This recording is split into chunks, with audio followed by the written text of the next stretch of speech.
Standing in front of the mirror in her spacious Victorian home in Boston's upscale Beacon Hill neighborhood, Amy Walker gently placed her hands on her rounded belly. Her 9-month pregnant body was filled with both the joy and weight of nurturing new life. The soft spring sunlight streaming through the window illuminated her skin, making her serene smile look as beautiful as a painting. "Little angel, we'll meet soon," Amy whispered softly. On the bed lay an opened letter from her husband James. A senior partner at a law firm, James was abroad on a business trip with an important client. He sent messages almost daily, expressing his love for his wife and their unborn baby. The sound of her ringing phone broke the silence. The screen displayed the word "Mom." Amy hesitated for a moment before answering. "Amy, it's the final fitting for Vanessa's wedding dress. You can come at 2 p.m. today, right?" Martha Collins' voice was commanding as usual. It sounded like a question but wasn't really a question at all. "Mom, I'm not feeling well today." "Surely not. You wouldn't refuse to help just because of your pregnancy when your sister's special day is approaching, would you?" Martha's voice was heavy with accusation. Amy took a deep breath. "Of course, Mom. I'll be there." Martha hung up, sounding satisfied. Amy sat down in a chair, looking tired. There was only 1 week until her sister Vanessa's wedding to the famous heart surgeon Thomas Clark.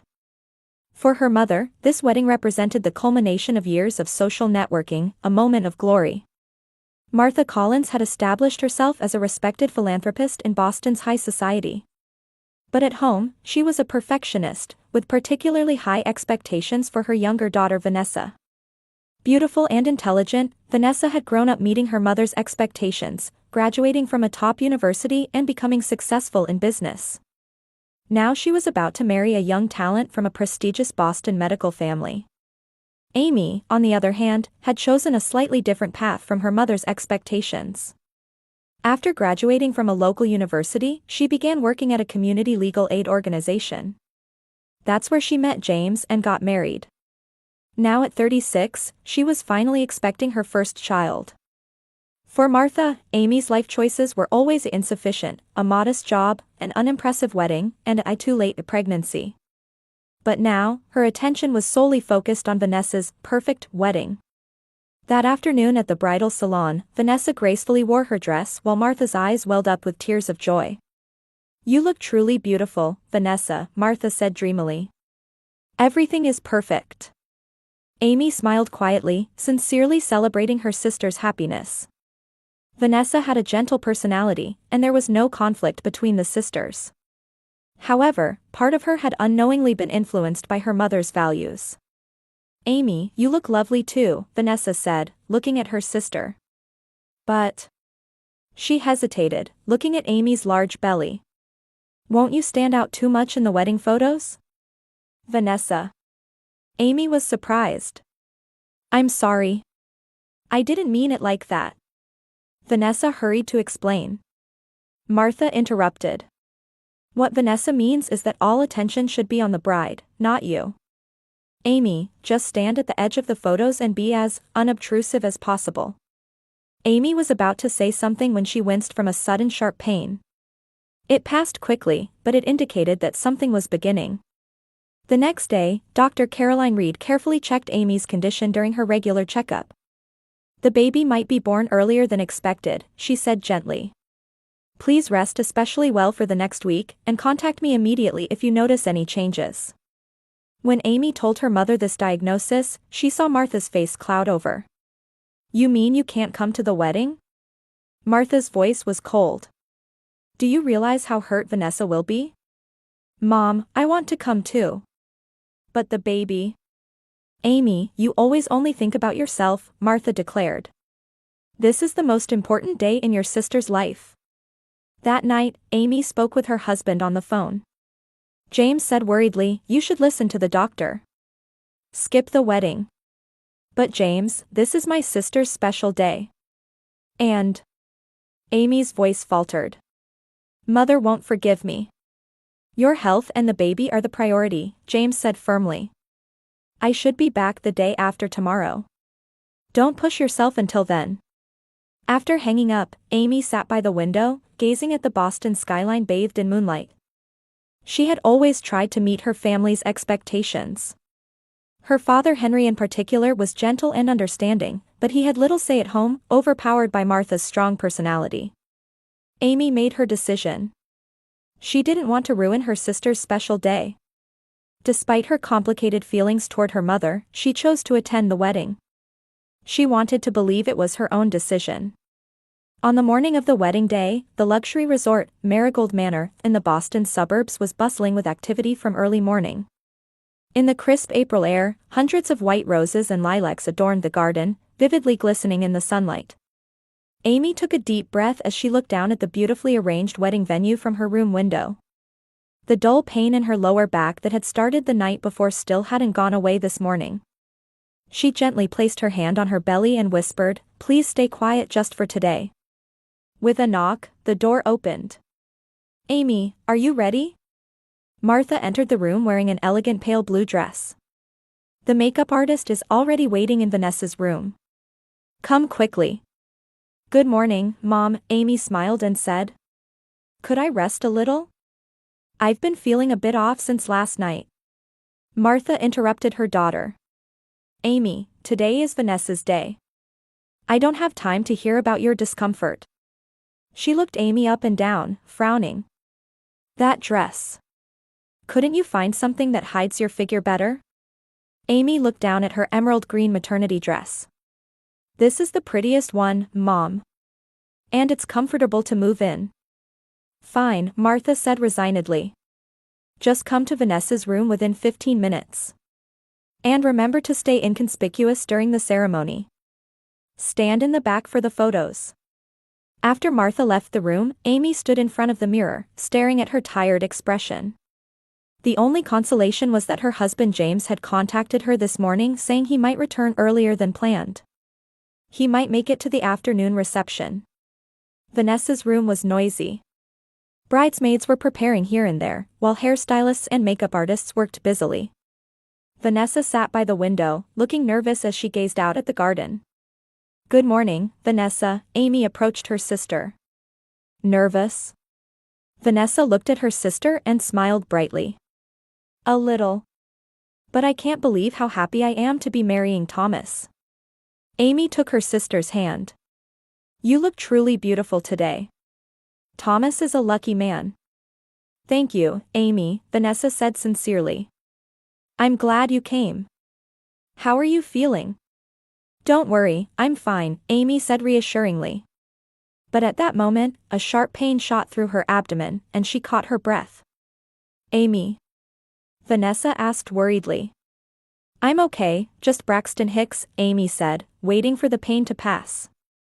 "Today, let's focus on you." As the ceremony time approached, tension mounted. Amy took her father Henry's arm as they headed toward the wedding hall. Her father looked at her with a gentle smile. "Amy, are you really all right?" Henry quietly asked. "You don't look well." "I'm fine, Dad," Amy tried to reassure her father. "The baby will stay in my tummy a little longer." When they entered the wedding hall, Martha approached. "Henry, you should greet the guests," she said, taking her husband's arm and telling Amy, "You sit down. Don't attract unnecessary attention." Just before the ceremony began, Amy felt another sharp pain and cold sweat trickled down her forehead. The periodic pains were exactly what the doctor had described as signs of labor.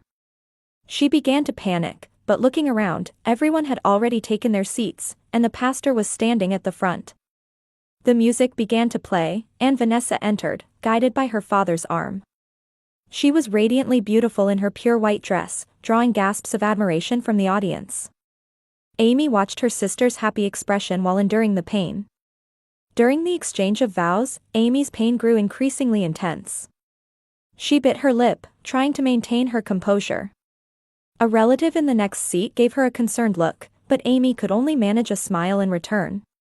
After the ceremony, the photo session began. As instructed by Martha, Amy stood in the back for the group photos. Each time the photographer said, "More smiles," she concentrated on smiling through the pain. "Just the family shots left," Martha declared when Amy was nearing her limit. "Amy, stand up straight. Don't put your hands on your hips." Mom, Amy's words faltered. Not now, Amy, Martha said sternly in a low voice. Just bear with it a little longer. When the photo session ended, it was finally time to move to the reception hall. Amy told those around her that she needed to use the restroom and staggered toward the bathroom. In the hallway, she leaned against the wall, trying to take deep breaths. The intervals between contractions were getting shorter and shorter. Amy. Martha's voice came from behind. What are you doing? Everyone is waiting for you. Amy turned around and looked at her mother with a face contorted in pain. Mom, the baby. Martha looked around, and confirming no one was nearby, approached her daughter. Not now, Amy. You need to be seated before Vanessa's speech. But, the pain. Amy's breathing was becoming rough. Just endure it for today, Martha said coldly. It's just a few hours. Doesn't your sister deserve to enjoy her once-in-a-lifetime moment? Amy reached the bathroom door on trembling legs. While pained by her mother's callousness, she was also tormented by the thought of not wanting to ruin her sister's special day. Just as she was about to open the door, a violent pain struck, and Amy desperately suppressed the urge to scream. Mom, please, help me. She said painfully. Determination colored Martha's eyes. I'll come back after the speeches. Wait here until then. With no strength left to resist, Amy entered the bathroom. She knelt on the cold tile floor, trying to regulate her breathing. The luxury resort's bathroom was spacious, with a marble sink and a large mirror covering an entire wall. There were no windows, and the only exit was the door, which was now locked from the outside. Calm down, Amy told herself. She tried to reach for her smartphone but remembered she had left it at her seat when rushing to the bathroom. Panic seized her. Suddenly, a violent contraction tore through her abdomen, and Amy clutched the sink. Her face in the mirror was pale, with sweat-soaked hair sticking to her forehead. Her emerald green dress was already damp with sweat. Help, someone. She strained her voice, but no one could hear her through the thick door and the noisy reception hall. Amy pressed her trembling hands against her abdomen. The baby's movements had become unusually intense. Not yet, baby, not now. She whispered. But her body had already begun preparing for birth. In a brief respite between contractions, Amy tried to crawl toward the door. Mom, please, she cried. Open the door. I need to go to the hospital. But there was no answer. In Amy's mind, the cold expression of her mother Martha appeared and disappeared repeatedly. Endure it. Today is your sister's big day. Those words sounded so cruel. Another contraction hit her. This one was even stronger and lasted longer than before. Amy collapsed onto the tile floor, drawing her knees to her chest and curling up. Her breathing was rough, and the hem of her dress was wet with sweat and amniotic fluid from her broken water. James. She called her husband's name. By now, he was probably on his way from the airport to the venue. If he knew she was in this situation. Amy stopped thinking. She needed to focus only on dealing with the pain in front of her. As her sense of time became vague, Amy tried to think about her situation calmly. It was clear that the baby was trying to be born now. But without help, both she and the baby could be in danger. I need to knock on the door. She crawled toward the door. However, before the next contraction arrived, she couldn't even make it halfway.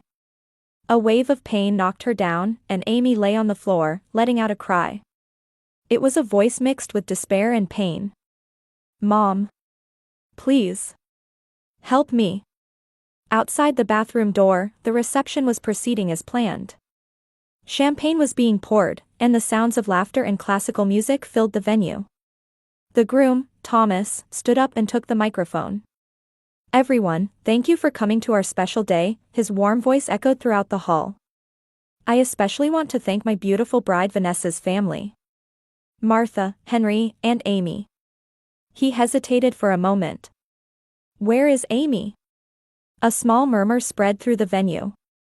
Martha quickly stood up and said, she's feeling a bit unwell and is resting. There was a hint of anxiety on her face. The speech was supposed to end in just a few minutes. She planned to go to Amy after that. In the bathroom, Amy's situation was rapidly deteriorating. The intervals between contractions were now just a few minutes, and she was fighting the instinctive urge to push. Not yet, need to, get to the hospital. But her body had already started the natural process. Amy grabbed the plumbing under the sink as if clinging to something. She tried to remember what she had learned in her childbirth preparation classes. Deep breathing, relaxing, not panicking, but being alone in this situation was not something the class had anticipated. God, protect my baby. She murmured like a prayer. Between pains, Amy began crawling again. This time she tried to grab a towel from under the sink and spread it on the floor. But when the next contraction hit her, the pain was so intense that she felt her consciousness fading. James? She whispered weakly. And then, the next moment, the urge to push became irresistibly strong. Amy's consciousness began to drift between reality and dreams. She glimpsed her childhood. Days spent trying hard to be approved by her mother, the small jealousy she felt while celebrating her sister's success, the excitement of first meeting James in college, and the joy of learning she was pregnant. Baby. She was now lying on the floor, trying to push according to her instincts. Come. Mommy is here. Outside the bathroom door, in the reception hall, Vanessa was looking around anxiously. Mom, Amy hasn't come back for a long time, she said quietly to Martha. I'm worried. Martha patted her daughter's shoulder lightly. She's fine. Just resting. Now, let's prepare for the cake cutting. But Vanessa's anxiety didn't disappear. She approached Thomas, who had become her husband, and said, I'm worried about Amy. Thomas nodded and said, let's go look for her. At that moment, there was a commotion at the entrance to the hall. James Walker had rushed in. He looked around, searching for his wife. Where's Amy? He asked Martha. James, welcome back, Martha put on a fake smile. Amy is just resting a bit. She'll be back soon. James's expression darkened. Where is she resting? In the bathroom, Vanessa quickly answered. But she hasn't come back for over 30 minutes. James rushed to the bathroom. Martha, Vanessa, and Thomas followed him. Running down the hallway, James had an ominous feeling. He knew his wife wasn't feeling well. In front of the bathroom door, James stopped and knocked. Amy? Are you in there? There was no answer. Amy, he knocked on the door more forcefully. Martha arrived, looking tense as she faced James. She's just tired. Open the door, please, James's voice was stern. It's locked, Martha said quietly. She locked it from inside. Don't lie. James's angry voice echoed down the hallway. Amy wouldn't lock it herself. Open it. Martha's hand trembled. She tried to take the key out of her bag but hesitated when she saw James's angry expression. Open it now. James shouted. Or I'll break down the door. Martha inserted the key with shaking hands. As the key turned and the door opened, a horrifying sight unfolded before their eyes. Amy lay on the floor, unconscious. Her dress was soaked with blood and amniotic fluid, and next to her lay a tiny baby. The baby was moving slightly but was pale and not making any sound. James's anguished cry and Vanessa's scream of horror echoed throughout the wedding venue. Call a doctor. Hurry. James's voice trembled with despair and anger. He immediately knelt down and crawled to his wife and newborn baby. Amy, can you hear me? Amy. He placed his hand on his wife's pale face, gently patting her cheek. Martha stood frozen, facing the terrible reality of what she had done. After screaming, Vanessa immediately rushed to her sister's side. Someone. Help. Vanessa cried out. Hearing that cry, Thomas grasped the situation. My uncle is here. Uncle William is a doctor. He ran down the hallway, loudly calling his uncle's name. Martha leaned against the wall, covering her mouth with trembling hands. I just. A few seconds later, Dr. William Clark arrived at the scene. He immediately understood the situation and responded with professional calmness. Everyone step back. I need space, he ordered. Thomas, call an ambulance. James, look after the child. Dr. William checked Amy's pulse and lightly tapped her face. Amy? Can you hear me?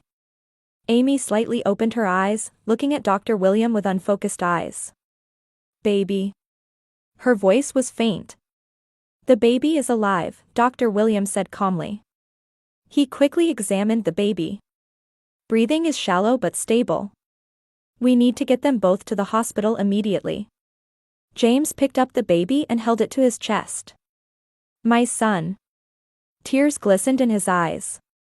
Bring clean towels, please, Dr. William instructed Vanessa. She immediately brought hotel bath towels. Dr. William quickly wrapped the baby, ensuring body temperature was maintained. The ambulance will arrive in 10 minutes, Thomas returned and reported. Hotel staff and wedding guests began to gather in the hallway. Thomas maintained his composure, saying, Everyone, please return to your seats. Medical staff are handling this. Dr. William continued to carefully monitor Amy's condition. There's a lot of bleeding. But it's not fatal. She's a strong woman. Martha approached Vanessa on trembling legs. Vanessa, But Vanessa moved away from her mother. Mom, why? Her voice was filled with anger and sadness. Did you lock Amy in the bathroom? I didn't think she would actually give birth, Martha said in a trembling voice. I just wanted to make sure the ceremony wasn't ruined. Vanessa's face contorted with anger. My wedding? You're saying that's more important than my sister's and the baby's lives? James stared at Martha, cold anger in his eyes. You almost killed my wife and child, his voice was low and dangerously calm. This is a criminal act. Criminal. Martha stepped back. I just deliberately put her in a dangerous situation, Dr. William offered his professional opinion. Locking a first-time mother alone.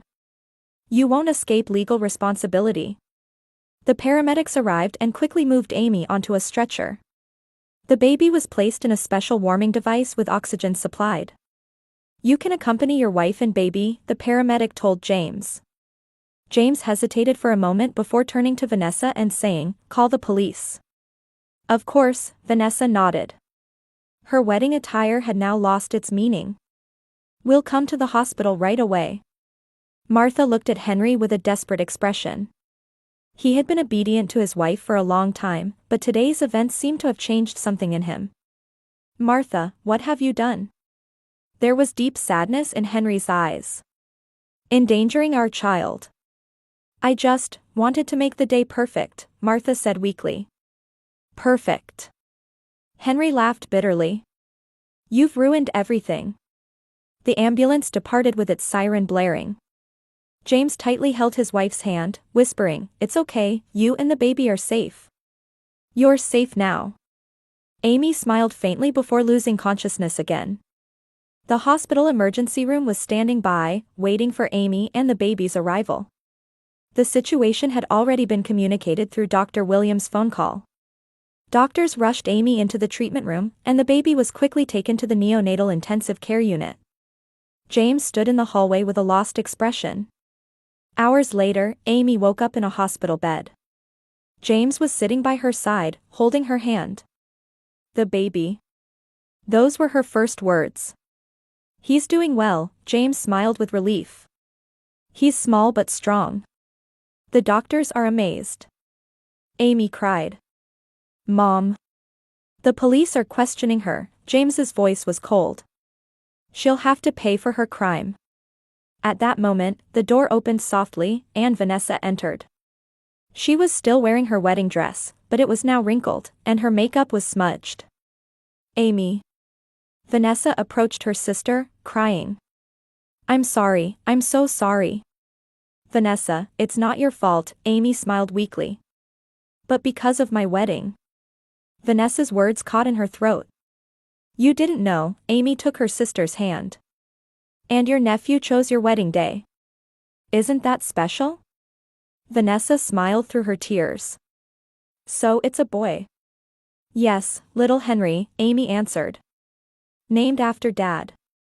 The door opened again, and Henry entered with Thomas. The old man's face was etched with fatigue and sadness. Amy, because I was weak. Henry approached his daughter's bed. I should have stopped Martha sooner. Dad. Amy couldn't continue.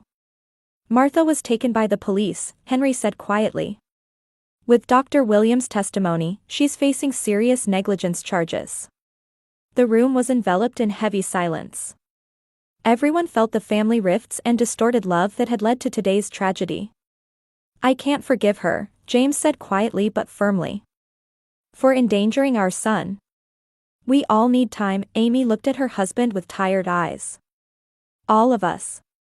In Amy's hospital room, the family sat quietly, facing the reality of the birth of a new life and the simultaneous collapse of the family. The autumn in Boston was beautiful. Amy sat by the living room window, gently rocking her 3-month-old son Henry. The small life had overcome that terrible day and was now growing healthily. His slightly reddish hair resembled Amy's father. How was today? James returned from work and kissed his wife and son. Good, Amy smiled. Vanessa and Thomas came to visit. They're both crazy about the baby. James nodded while making coffee.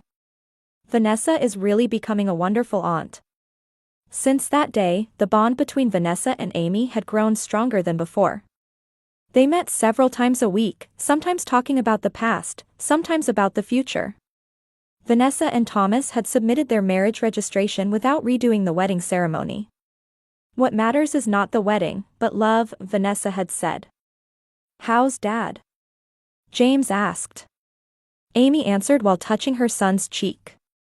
He's doing much better. Seems like he's getting used to living alone in his apartment. Henry Collins had decided to separate from his wife Martha and had started a new life in a small downtown apartment. He came to see his grandson 3 times a week, trying to make up for lost time. And your mom? James's voice was cautious. Amy gazed at the falling leaves outside the window. I got a call this morning. She said the court ordered her to do community service and undergo psychological counseling. She continued while holding her son's small hand. She also kept apologizing, she sounded genuinely remorseful. Martha Collins was placed on probation and required to undergo psychological counseling. Her most feared social reputation had plummeted, and she was distanced from the charity network she had built over many years. Ironically, what she feared most was losing her reputation, but through her own actions, that's exactly what she had brought upon herself. Do you plan to see her? James asked carefully. Amy was silent for a long time. I don't know yet. But someday, for little Henry's sake. Amy's heart was complex. Anger and hatred toward her mother still remained, but at the same time, becoming a mother herself had brought new understanding. Her mother's obsession with perfection might have come from Martha's own past traumas and anxieties. That didn't justify her actions but provided a clue to understanding them. Christmas is coming, James placed his hand on his wife's shoulder. What do you want to do? Amy took a deep breath. I'd like to invite the whole family. Dad, Vanessa, and Thomas, and Mom too. James looked surprised. Really? True healing begins with forgiveness, Amy smiled slightly. And little Henry needs a grandmother. Not a perfect grandmother, but a loving one. That night, Amy took out her diary and began to write. Dear son, the day you were born was the most frightening and simultaneously the most beautiful day of my life. You showed strength in the midst of difficulty. Your birth left deep wounds in our family but also taught us the true meaning of family. She looked up at the starry sky outside the window. The wounds were deep but were gradually healing. Perhaps there is no such thing as a perfect family. There are only people who have the courage to face the truth through love and forgiveness. Little Henry smiled faintly in his sleep. The future was uncertain, but Amy had one certainty: she would do anything to protect this small life. That was a mother's love. Even if she herself was wounded, that love would never disappear. Amy gently kissed her son. "Good night, my angel," her voice was gentle. "Mommy will always protect you. I promise."